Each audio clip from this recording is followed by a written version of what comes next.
So I'm Stephen Horn. The presentation is about decentralization, what it means for Bitcoin.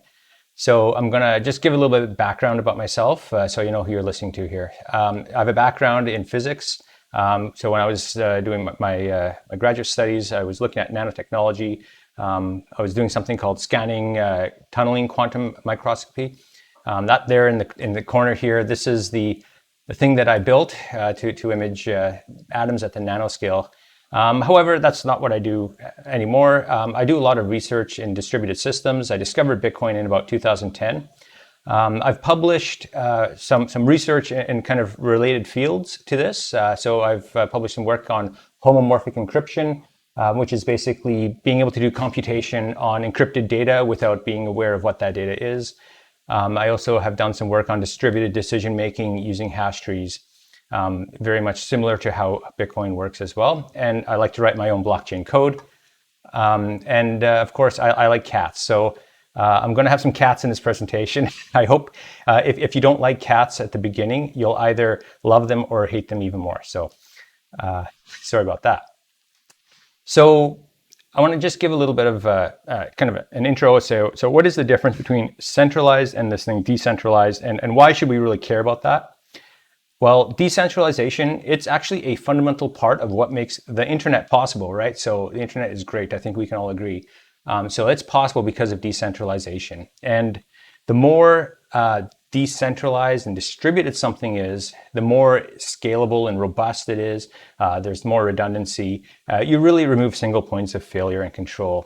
And so there's a great paper here. This is a RAND paper from like 1964. That really outlined this, and this is an image from that paper. So this was really the origin of the internet, really described in this study from Rand. And really, there's a lot of game theory of why you want to go in this kind of approach. So, for example, if you want to take out a network as an adversary, you can identify points of failure, right? So if you have single points, you take out that point, the network's gone. As you go more and more decentralized to fully distributed, you remove those points of failure, right? So if you're still trying to attack this network, you can find there's still some points you can attack, and then at a certain point, it doesn't matter if you take out a node, right? And the other cool thing is if one of these nodes, say, is a hostile actor that is trying to throw noise or do something it's called a Sybil attack on your network, it gets harder and harder to do. So you don't have to trust your peers, when you can do this kind of thing. And that's this, Bitcoin is this distributed system. It's a distributed, decentralized system. So this is the difference. So before going into anything more detail about Bitcoin itself, I'm going to talk a little bit about money in general first. I'm going to talk about the centralization, decentralization of money, and really, money was Satoshi's motivation for Bitcoin, right? That's what the creator of Bitcoin was trying to address, is a new type of money, a new type of currency. And then after that, I'm going to talk a little bit more about decentralization in the context of the protocol and development, and some of the things that are coming in the future, which I'm really excited about. This is a great book. If you have not read this book, I really recommend you read it. It's by Sefdin Amos. He is economist, professor, and it does a really good job about discussing capital and money, the origins of it, and looking at it from an Austrian economic point of view. It really talks about why Bitcoin is going to be a really revolutionary kind of money. And so one of the things I'm going to talk about here that comes out of this book is in chapter 6. So there's a really nice, what I think is really nice example there that talks about why decentralized control is pretty powerful. And so the premise to this all is that we can kind of accept that in the world that there are some very smart people out there, right? The average person, you think of the average person, and then you think that half the people are even dumber than them, right? It's kind of that's one of the George Carlin jokes, but you think about that. It's no, if there's something really important in the world, we kind of want some smart people in charge of that. So, these people that are out there, like, they'll study a subject for a lifetime, they'll specialize in it, they know it. Why don't we just give them the control over that subject, right? Somebody that's really good at money or really good at, manufacturing something, like, let them be the decision makers for all of that, the centralized control and the experts. So that's kind of the premise. And so what would that look like? And in the book, he kind of gives an example with copper mining. So, if you have centralized control of copper mining, then you'd be like looking at, say, production of copper. So how many mines do we need? Like, we don't want to like produce too much copper, or we don't want to produce not enough. And, you assume, we'll know the demand. And so somebody smart, they know, the ins and outs of copper mining. So they'll control all this and coordinate it all. But then, the decentralized alternative would be what we have today, free markets for production and consumption, right? So we have a mechanism called the pricing, right? That really tells us that, this is how much we need to produce or consume, right? So if the price is high, we mine more copper, we motivate factories to use less copper or use alternative. Price is low, we probably will stop mining copper, it's less profitable, and there's a surplus of it, so on. So these are kind of two alternate types of systems that we can use for copper production. So this is something that happened, I think it was 2010, earthquake in Chile. So the copper mines shut down in Chile. So why are we worried about that? Well, Chile is the world's leading producer of copper. It's orders of magnitudes ahead of everyone else, right? So you lose that mining, and it's actually right where this earthquake happened. I believe the biggest copper mines are like right here. So this is bad. So all of a sudden, there's a huge shock to the copper supply. So who's going to get the copper? How much? And where are we going to get more copper? Which factory? Which mine should we look to next? And so on.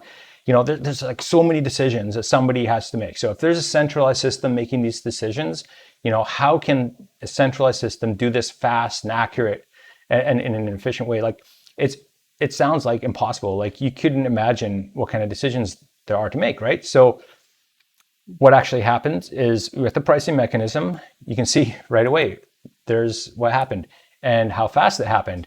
The price of copper instantly responded. The price went up, right? So production stopped, supply down, price goes up. Nobody had to make a decision. And all of this really depends on information being open and available, right? So as long as everyone knows what's going on, you have open information, nothing hidden about this system. Everyone's going to instantly react. You have a mechanism to do that. It's a great mechanism. So if you have a factory now and you need copper to produce your widgets, then you're going to look for alternatives. It's too high, or you're going to stop production because it's not profitable, right? So all of a sudden demand will fall, automatically. Nobody has to tell which factories. They know their business. They'll decide whether they need to shut down.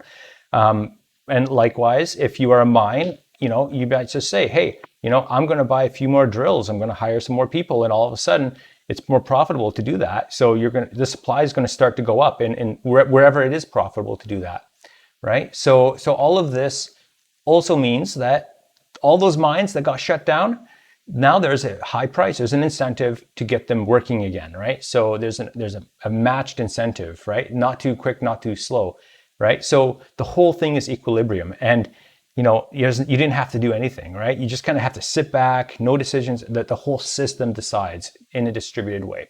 Super cool. That's why I have this cat with, the sleeping Zeds on it.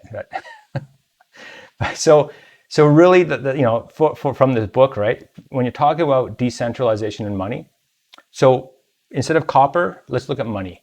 So money, there's supply and demand for money, right? It's just the same as any kind of commodity, right? And unlike in copper, where you have a market for it with a price, there is no market for money. Money, it's centrally controlled by central banks. So again, now we have these supposed expert individuals or organizations that know the best. They've studied, economics. They know what to do. But can they really know what's best? And the quote from the book from Sefdin is, central bank planning of the money supply, it's neither desirable nor possible. And I personally, I agree with that. And, not everyone will, but I think he makes some really good arguments on why that could be the case.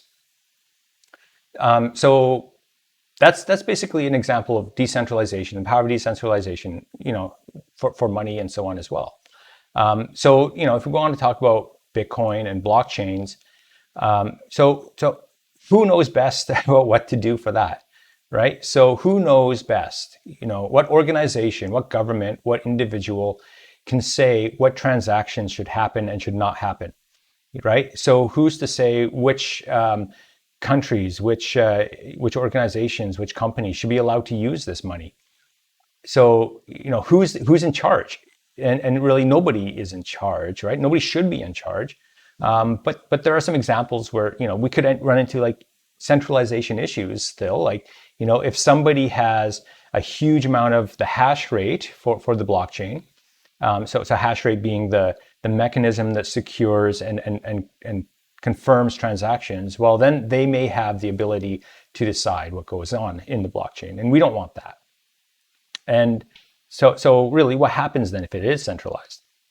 And that doesn't have to be just hash rate. It could be centralization in development, right? If there's only a person or an organization that can make those decisions, and that's centralized, that they can make at a whim what they want to change, and then validation, centralization. Well, that would be like the hash rate example, right? Somebody can just say, no, I don't like that transaction.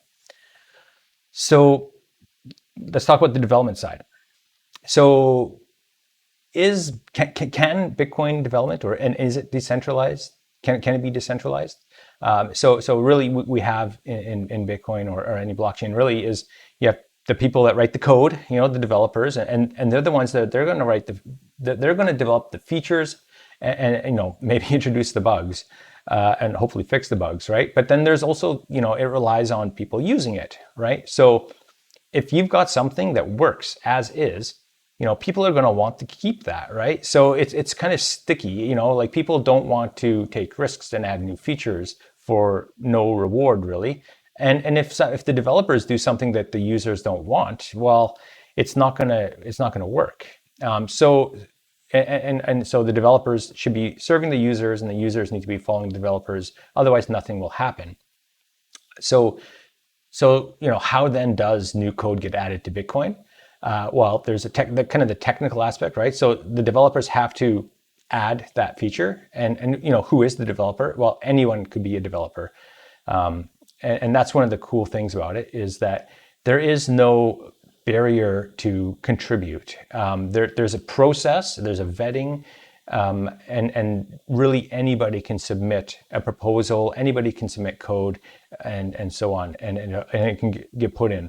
But it doesn't get adopted unless the users take it, right? So really, who is in control? Is it the developers or users? Well, it's kind of neither. It's like it exists, and unless 100% of the people agree, nothing will change. It's super sticky. It's like if everyone in the UN had veto power, right? It's nothing will happen unless everyone agrees, the world agrees. So here's an example, though, of where decentralization in development is an issue. So in Ethereum, in 2016, there was something called a smart contract called the DAO. The DAO stood for Decentralized Autonomous Organization. It sounds really good in practice, right? It was an investment fund where you deposit your Ethereum tokens. There's no one in charge, and everyone votes, right? So you just basically invest, you buy votes, and it's like a venture capital fund. People can propose projects, and then users can vote whether or not to fund or how much to fund. And at one point there, about 14% of all of Ethereum was in there. So that's a pretty significant amount. And then there was a bug. So this was not a problem with Ethereum. This was not a problem with the base layer, the actual blockchain. This was a problem in the contract, which is essentially a transaction in Ethereum. And it allowed a user to exploit a bug to repeatedly withdraw funds. And about a third of all the funds were taken out, right? So about 15 million at the time. So this was like, this is 14% of all Ethereum in here. This is like bad. It's this person just like took all their money and ran. So what are they going to do about this? It's decentralized, right? So you can't do anything, right? Well, maybe not. So Ethereum there's something, there's some smells here of centralization, right? So, here's a good example of something I find a little concerning when I look at this. So there is something called the Ethereum Foundation, and they control the trademarks for Ethereum. And this includes, they have the rights to all the logos, products, service names, designs, slogans. All of this is trademarks of the foundation, or they can be licensed and so on. Somebody is in control of this. So they said, well, okay, this DAO bug happened, right? So how do we deal with this? So they're like, well, let's have a vote. So they created something that was a vote, and people with Ethereum could vote to say, what do we want to do? And they voted to reverse the transactions. And in fact, 5.5% of Ethereum users voted. Interestingly, a quarter of those came from a single address. And of those votes, 80% wanted to fork. Fork meaning reverse those transactions. We're going to, pretend it didn't happen and move forward. Well, okay, that's not actually 80%, that's 4%, right? Not everyone voted. So 4% of the people voted to go forward. So you think, well, how can this possibly work? Well, the developers released their new client. Everyone had to download a new client, and we had something that's called hard fork. And so we ended up with 2. So those people that didn't fork, that ended up in Ethereum Classic. And those people that followed the foundation, right? They have the trademark and they're in control. That remained Ethereum. And well, needless to say, it wasn't a popular thing. There are a lot of people that kind of are still, I think, bitter from this kind of example. And this thing just fell apart. Like, it was delisted. Nobody wanted anything to do with it anymore. So for decentralization, you need to have consensus. What consensus means is that each and every transaction in each block, going right back to the beginning, must be 100% verified by a common set of rules, right? So that's kind of, that's on my shirt, verify. And every participant in that blockchain must completely agree on which rules they are in order to verify the blockchain, right? So what happens when the rules change? Well, you have to download a new client, and things fork off, and so what, really? And this is how upgrades also happen. So do we want to add a feature that changes the rules, right? So there's a risk versus reward here. So Bitcoin has a market cap on the order of $1 trillion US. You don't want to mess that up. You don't want to introduce a bug. You don't want to do something that's going to shake confidence in that. There is huge incentive and interest to keep things running smoothly, right? So if that upgrade or that change isn't like 100% agreed, everyone wants to have it, nobody is going to support that, because there is such a huge amount of value in it currently working like it is. So there's hard forks, which I would say risky question mark, and I'll explain. We can kind of decide whether or not we like hard forks or not. Bitcoin probably will never have a hard fork. So new rules are not compatible with old rules. So this is this is completely different. It's a new thing. Then there's something called soft forks. Soft forks would be kind of viewed as safer. And really, this just means that any new rules or features are still going to pass as valid under the old rules. And it sounds kind of funny, and when I give the example, hopefully it'll make more sense. But this just means that you don't need a new client. You can keep running the original client, and it's just going to hum along. You might not get access to those new features, but it still validates all of those rules. So you don't need to download something new. You can just keep running as you were, really. So that just means it's a little bit safer in that, you don't have to adopt the new things. It's completely optional, doesn't break your rules or consensus. So what happens when there are hard forks? So Bitcoin Cash, that's a blockchain that forked off from Bitcoin because they wanted to make an upgrade, what they viewed as a change or an upgrade, but to increase the block size. So this was not something you could do in a soft fork. Well, this is where they are now. So this is, Bitcoin Cash. This is the amount of the hash power that they control versus Bitcoin, right? So they have less than 1% of the hash power, and that's a risk, right? So, a Bitcoin mining pool can decide to attack the Bitcoin Cash network if they were not going to play nice. So they can just say, hey, I'm going to take some Bitcoin Cash, deposit to an exchange, take out my fiat money, and then I'm going to reverse that transaction and the exchange won't have the money. They could do that.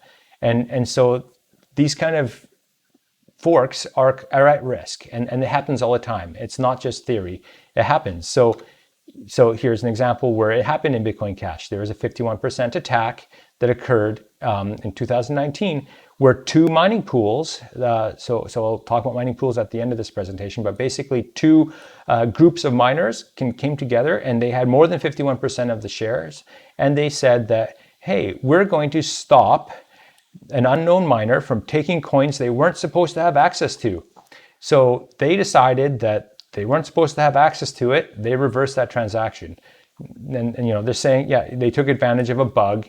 It sounds very similar to what happened in Ethereum, right? But, they just decided, the two together saying, well, let's just reverse that. And this happened actually during a upgrade. So they were actually in the middle of a hard fork to upgrade while this was all happening. So just sounds like a big mess. They recovered, if you want to call it that, but they still have less than 1% of the hash power. Why does that matter? Well, so hash power is security. Bitcoin is special. So you can't just copy Bitcoin. You're not going to have the hash power behind it to be able to compete with Bitcoin on its proof of work chain. So, if this is the hash power over time, you can see where Bitcoin sits, where all the mining is, where all the security of mining is, and this is everyone else, right? So it's clear there's something special about Bitcoin that's got the security on it. That's where people go to mine. It's got that value, and it's kind of like it's a self-feeding feedback loop that kind of keeps reinforcing itself that way. So I don't think that Bitcoin will ever have a hard fork to be called Bitcoin still. It's going to be soft forks. So how do these soft forks in Bitcoin work? Well, the big one that I think most people know about is SegWit, Segregated Witness. So that was a soft fork, and that was a big soft fork. And so I'm going to explain in the next few slides what that means. And then I'm going to talk about what the resulting, what SegWit is and what the future soft forks will be. Short warning here. I'm going to get a little bit more technical here, so I hope I don't lose you. That's a Monty Python joke if you don't get it. So here we go. Yes, I'm going to try it, SegWit, in one slide. So I'll say that there are a lot more details to this. So I'm going to, give it like a high level view, but hopefully at the end of this slide, you'll understand, if you don't already, a little bit what SegWit is. So in Bitcoin, we have blocks. So a block is really just, it's got a header, which has like some cryptographic signature in it and so on. And then you have a bunch of transactions that make up that block. And if we zoom in on a transaction consists of what are called inputs and outputs. And then altogether, that has a transaction ID, which should be unique. But in the traditional one, I'll actually explain why it's not necessarily the case. So in the input, an input consists of two things. It consists of a unspent transaction output, which is, you received Bitcoins in the past. So these are the Bitcoins you received. And then a signature saying that, yes, I have the private key that matches that transaction, that I'm allowed to spend it. And it has an output, which is where you're sending the Bitcoins. So it'll have an amount, and it's going to have a public spending script. There are really, two main types of public spending scripts that we care about. There are more than this, but just for, these are the most common ones. And these are usually represented in a Bitcoin address, right? So you can pay to a script hash, which is, includes things like multi-sig, or you can pay to a single public key hash, which is, somebody's Bitcoin address that, they have the private key, they generate the Bitcoin address, which they'll be able to spend later. So what's different in SegWit? So a SegWit transaction is still inputs and outputs. And when you zoom in, something is going to be a little different here. So you still are spending an unspent transaction output, right? So you still have this UTXO, and then you have the same signature, right? So, you receive the transaction in the normal way from a previous account. But here's what's different. So when you're sending this transaction now, you say the amount, But instead of a public spending script, you have a set format for spending, where there's a opcode, which is a version, which for the original SegWit is just op0, right? So this is the version. So it'll be version 0 of SegWit, and then it has something called a witness program. So when a legacy blockchain looks at this, all they see is, you just have to take my word for this one, but it just looks like anybody can spend this. So this is a valid transaction. It looks like, you saw somebody transact from someone to someone else, and to legacy person, you think that you can spend that Bitcoin because it doesn't have a public key in it. But the soft fork actually does enforce that public key is spent through something called a witness. And so when you actually do want to spend that, being the one that is on the other side of that transaction, the receiver, you know what your witness program is. So when you spend it, it looks interesting. So the input to that transaction doesn't have a signature. It's just, you leave that empty, and everything else. So here's another SegWit transaction. It's just going to be, again, to the same kind of thing, version witness program. But you have attached to this transaction something that's the witness. The witness is actually just the public spending script that we had before, right? So it's basically the same as this, right? But it's taken outside of the transaction now. And that means that it's taken outside of this, and it's taken outside of the block. It lets us do that. So a miner will still verify the witness before allowing that block to be mined. It's not actually an anyone can pay, but it means that we save a lot of space. We now have more than 1 megabyte block. The transaction ID actually doesn't include the witness. So the witness, remember, is the signature, okay? The witness is the signature that, yes, I'm allowed to spend it. Once it's mined, you don't have to keep track of that anymore. It's been mined. It was verified by a miner that they were allowed to spend it. It's in there. We trust that it's okay. We don't need to include that in a transaction ID. And that's something that actually enables a practical Lightning network. This was required to do that because there are tricks that you can do more than one signature that is valid for the exact same public spending script and have two different transaction IDs.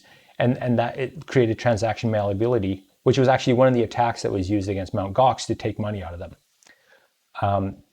You have other benefits. You actually have a smaller transaction size. So from two things. So, the typical SegWit transaction paid to witness public key hash is smaller, actually, because it has a smaller transaction output size. But also, when you go to spend that transaction, you're really getting ahead because you don't have to pay to include your signatures anymore in order to spend those transactions. And there's something, I didn't talk about it really, but there's a version. So there's going to be more than one SegWit version. So right now we have SegWit version 0 is what's enabled on the blockchain. About 50% of transactions today are version 0. So that took about 4 years now, well, coming up to 4 years, to get to 50%. Again, it's all voluntary. All the other 50% of the nodes, they're still running on the old versions. So it was a soft upgrade, not mandatory, but about 50% have adopted using this. Version 1 is coming. Version 1 is called Taproot. And again, I'm going to try to do this in one slide. The full scope of this, I can't, talk about it all, but I'm really excited about Taproot, and I'm going to say a few words about it. And really, a lot of the power of what gives Taproot its new feature capabilities is something called Schnorr signatures. If you're not aware, typical signatures in Bitcoin have been based on elliptic curve cryptography. Schnorr is not the same. It's a different type of encryption scheme, but it makes something really easy to do. It makes signature aggregation easy. So if you have, for example, if you want to create something where it's like a multi-key payment, so you can have multiple private keys that are able to spend, you can aggregate those signatures into a single key. And this is what it looks like. So these are Bitcoin addresses. This is a typical SegWit paid to witness public key hash. This is what a public witness script hash looks like. And a Taproot transaction looks just the same. There's actually a small difference. This is so it's called BEC32M, the format of the Bitcoin transaction, and it actually just fixes actually a bug that exists in the current version, which is an innocuous bug. If I believe if it ends with a P, you can insert as many Qs as you want, and it passes the checksum. It doesn't really matter for any applications, but hey, why not fix it? So this is what that looks like, okay? This you generate this one public key.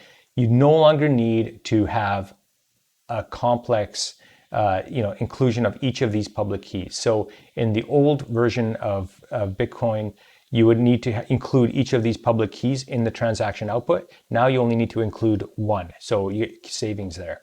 And when you want to spend it, you see a signature, but we don't know who signed it. All you know that it was valid. It was valid. It matched this, and you just use one of these for example. The real power, though, it's going to come with something called MAST, Merkleized Abstract Syntax Trees. Don't worry about what that means. But here's what happens. So say you have 4 scripts. You can have, let's say, 10,000 scripts. Each one of these scripts is a way to spend those Bitcoins. So script 1, it could be like 2 of 3. Script 2 could be like date is greater than X. Script 3, it could be like 2 plus 2. What is the answer to that? Script 4 could be a different set of keys. And so all of these scripts exist, and then you hash these scripts together to get a root hash, and you have what is a master public key, which again could be formed from an aggregate of keys, and then that again is aggregated, and you get one more public key, a combined public key, which is the Taproot output. Now, all this information, so all of this, you are not revealing, you're not putting it onto the blockchain. That is all hidden. Nobody needs to have that on the blockchain. It is all in there through cryptography in this single number, which is right here. And that is very cool. And then when you want to spend it, let's just say you spend script 3. So you need to provide the answer. So let's just say script 3 was that, what is 2 plus 2? If you can answer that, you get these Bitcoins. So if you answer that, you say, oh, it's 4. You need to reveal that, and then you just need to reveal these hashes in the blockchain. You never need to reveal 1, 2, or 4. So you don't even know what other ways there were to spend. Nobody will reveal that. And you sign it, and that's a valid signature with this Taproot output. This is like super powerful, because what it means is all these complicated scripts, they look exactly the same as a pay to public key hash. Everything here just looks, to the legacy clients, it looks like anyone can spend transaction, but you have a lot of power here. Each of these transactions had a different size. So when you have transactions with different sizes, I didn't really talk about it here, right? Like, you had these SegWit transactions were like 23 bytes, 25 bytes, 34 bytes. Like each one is a little different. All of that is information that someone can use to track your transactions over time. And so you lose that in Taproot. So you can have any type of transaction and they will all look the same. And you can even obfuscate transactions in really complicated ways through multisig. And this is just, like, to me, this is mind blown. Like, this is super cool. This is super powerful. It's going to enable all kinds of complex scripts that are very efficient, and it's going to enable new features on Lightning Network. This is all coming, and it's going to be activated this year. Like, everyone, there's no contention about getting this done. It's implemented in Bitcoin. It's all about now activating, and the latest estimates I heard is that we should expect this by around November this year. So that's super cool, and this is all soft fork, right? Decentralized. Everyone agrees, like, this is good. Like, this is how it should be. This is how we should be able to move forward and upgrade without the need for centralization.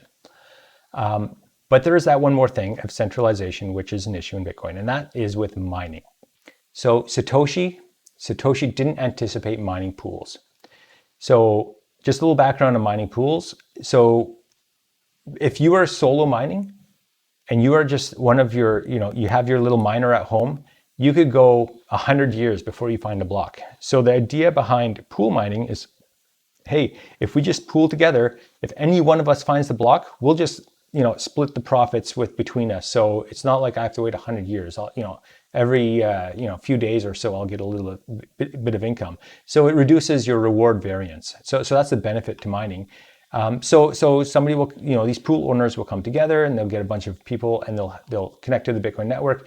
But what happens then is they control what transactions that are being hashed by the workers. So they'll put out jobs, and so that gives kind of like we saw in the Bitcoin Cash at like 51% attack. They at any point control more than 51% of the hash rate. They can then begin to do censoring and reversing transactions and stuff like that. So in Bitcoin, about 4 of the big pools can get together and they have 51%. So it's not bad, but it's not good either. So there's the protocol, the miner that mining pools use. It's called Stratum, and that's the how do we hand out jobs and so on. So this is exciting. This is something that's coming out, and there's still a bit of changes to be made in order to make this happen. But just to give a taste of what this is going to allow is, it allows job negotiation from the workers, from the people joining these pools. So it's going to mean there's actually an incentive to do that. It's going to mean that you have a slightly higher chance of getting a block more often than if you were using the original Stratum protocol. And it means that you are no longer having the mining pools control huge swaths of hash power. So every, say, small mining farm that is out there, they're gonna have split up all of that centralization now. So this is going to hugely improve the decentralization in Bitcoin. I don't know the timelines of this yet, but it's implemented and it's coming soon. So that's really the end of what I was going to talk about. I'm going to leave with some great references for people that are interested in learning more about Bitcoin and these kind of aspects. So again, The Bitcoin Standard by Safdie and Amos, great book. I really recommend it. This is another book. This one's free from Andreas Antonopoulos. You can get it online, but if you want to support him, you can go buy a copy of it. I have a copy myself. It's great. And another one I really like that really goes down into the technical details and how to program Bitcoin is blockchain programming in C#. And that's by Nicolas Dorier. If you don't know who he is, he's the creator of BTC Pay, which is an open source payment system that sets merchants up for running their own nodes to be able to receive Bitcoin payments and Lightning payments. So again, that's another great book. So thank you. That's the end of my presentation. And